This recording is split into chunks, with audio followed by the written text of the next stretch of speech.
नमस्कार साथीहरू, स्वागत छ तपाईलाई टेक्निकल टीएस युट्युब च्यानलमा। आज पनि मैले तपाईहरुको लागि अर्को भिडियो लिएर आइसकेको छु। आजको विषयवस्तु चाहिँ के छ भन्दाखेरि तपाईहरुले लाइटरुमबाट विभिन्न प्रकारको फोटोहरु एडिट गर्न सक्नुहुन्छ। जस्तै कि लाइटरुमबाट ब्याकग्राउन्ड हटाएर ब्याकग्राउन्ड रिमुभ गरेर पनि एडिट गर्न सक्नुहुन्छ।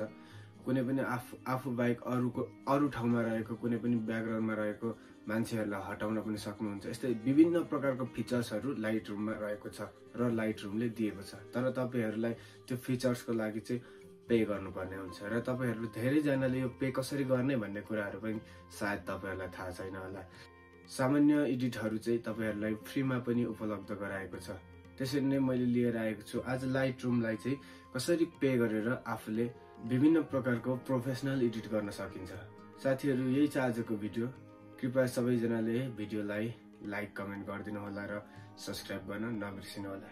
त्यसो भन्दै लागौं आजको विषयवस्तुतर्फ।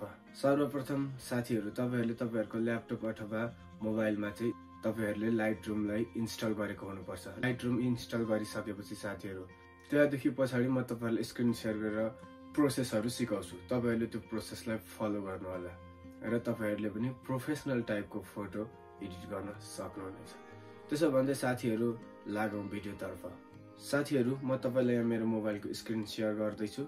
तपाईहरुको मोबाइलमा लाइटरुम इन्स्टल गरेर चाहिँ मैले जस्तो प्रोसेस गरेर तपाईहरुले लाइटरुमलाई किनेर चाहिँ प्रोफेसनल टाइपको फोटो एडिट गर्न सक्नुहुन्छ। त्यसो भन्दै साथीहरु, लागौं मोबाइल स्क्रिनतर्फ। तपाईहरुले लाइटरुम इन्स्टल गरेपछि लाइटरुमलाई ओपन गर्नु होला। लाइटरुम ओपन गरिसकेपछि साथीहरु, तपाईहरुले यहाँ एउटा जीमेल हाल्नु भन्छ र तपाईहरुले यो जीमेल हाल्नु होला। मैले चाहिँ पहिले नै जीमेल हालिसकेको थिएँ, त्यही भएर चाहिँ मैले चाहिँ जीमेल हाल्नु परेन। त्यसपछि साथीहरु, तपाईहरुले यहाँ प्लस आइकनमा टच गरेर फोटोहरुलाई सिलेक्ट गर्नु होला। फोटोहरु सिलेक्ट गरिसकेपछि साथीहरु, जस्तै मैले यहाँनिर 3-4 वटा फोटोहरु सिलेक्ट गर्छु र यो फोटोहरु चाहिँ मैले लाइटरुमको लाइब्रेरी भित्र पाउने छु र यो लाइब्रेरी भित्र चाहिँ मैले यो फोटोलाई एडिट गर्नु पर्यो भने यहाँनिर मलाई पैसा माग्छ। यहाँ पैसा चाहिँ यहाँ तपाईहरुले नेपालीमा पाउनुहुन्न, यहाँ तपाईहरुले डलरबाट चाहिँ पे गर्नुपर्ने हुन्छ। यहाँ भनेको छ मन्थली चाहिँ तपाईहरुलाई 1.99 चाहिँ मन्थली पे गर्नुपर्छ। मन्थली तपाईहरुले चाहिँ किन्न चाहनुहुन्छ भने हैन, इयरली किन्नु चाहनुहुन्छ भने चाहिँ 1 वर्षको लागि किन्न चाहनुहुन्छ भने चाहिँ तपाईहरुलाई $19.99 चाहिँ तपाईहरुले यो किन्न सक्नुहुन्छ। साथीहरु, यो किन्नको लागि तपाईहरुले यो डलर देखाएकोमा चाहिँ क्लिक गर्नु होला। म चाहिँ यहाँनिर इयरली किन्न चाहन्छु, त्यही भएर मैले यो 19.99 मा चाहिँ क्लिक गर्छु र यहाँनिर क्लिक गरिसकेपछि साथीहरु, तपाईहरुलाई यहाँनिर एकछिन लोडिङ माग्छ र यहाँबाट U R L set, your process was successful भनेको छ। तपाईहरुले यति गरेपछि तपाईहरुको चाहिँ सक्सेसफुल भइसकेको छ साथीहरु। त्यहाँबाट तपाईहरुले यो चाहिँ साथीहरु तपाईहरुले कुनै पनि भिजा अथवा डलर कार्डबाट मात्रै किन्न सक्नुहुनेछ। डलर कार्ड के हो र कहाँबाट पाइन्छ भन्ने कुरा चाहिँ तपाईहरुले बैंकबाट पाउन सक्नुहुन्छ र डलर कार्ड कसरी निकाल्ने भनेर चाहिँ मैले अगाडि पनि भिडियो बनाएको छु, तपाईहरु त्यहाँ गएर चेकआउट गर्न सक्नुहुन्छ। र यति गरिसकेपछि साथीहरु, तपाईहरुको मोबाइलमा चाहिँ डलर कार्ड एड भएको छ कि छैन भनेर तपाईहरुले यहाँ आफ्नो मोबाइलको सेटिङमा गएर चाहिँ तपाईहरुले पेमेन्ट एन्ड शपिङ लेखेकोमा टच गर्नु होला र यहाँनिर एउटा भिजा कार्ड देखाएको हुन्छ। यो भिजा कार्डमा चाहिँ तपाईहरुले डलरलाई लोड गरेर तपाईहरुले कुनै पनि एप अथवा कुनै पनि डलर सम्बन्धीको सर्भिसहरु किन्न सक्नुहुन्छ।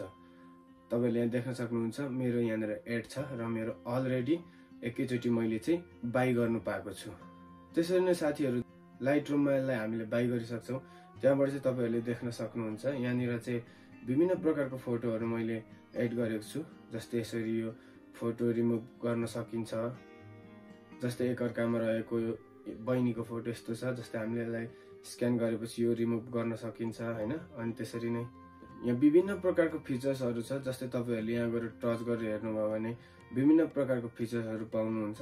तपाईले यो किनिसकेपछि चाहिँ विभिन्न प्रकारको फोटो एडिट गर्न सक्नुहुन्छ। जस्तै ब्याकग्राउन्डलाई यसरी तपाईको डिजाइन अनुसार, चोइस अनुसार फरक बनाउन सक्नुहुन्छ।